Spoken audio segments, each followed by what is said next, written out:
আমি আর আমার বন্ধুদের নিয়ে র্যাঙ্ক ম্যাচ খেলছিলাম। হঠাৎ স্কোয়াডে একজন র্যান্ডম প্লেয়ার ম্যাচে ঢুকে পড়ল। ম্যাচ শুরু হতেই বুঝলাম লোকটা খুব খারাপ খেলছে। লুট ঠিক মতো নিতে পারছে না, গ্লো ওয়াল দিতে দেরি করছে, এমনকি সাধারণ ফাইটেও হারছে। আমার এক বন্ধু বলল, ভাই এই লোকটা কি নতুন নাকি? আরেকজন হাসতে হাসতে বলল, 2026 সালে এসেও এমন খেলে কেউ? আমরাও মজা করতে শুরু করলাম। লোকটা কিছু বলছিল না। ম্যাচের মাঝখানে সে নক খেয়ে গেল। আমার বন্ধু বলল, ভাই আপনাকে ক্যারি করতে করতে তো ক্লান্ত হয়ে গেলাম। তখন প্রথমবারের মতো লোকটা মাইকে কথা বলল, খুব শান্ত গলায় বলল, জানো একটা সময় ছিল যখন ফ্যাক্টরিতে নামার আগে সবাই ভয় পেত। আমরা অবাক হয়ে গেলাম।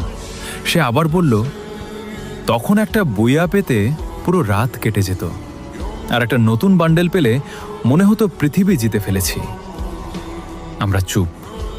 লোকটা ধীরে ধীরে বলল, তখন বন্ধুদের অনলাইনে আসা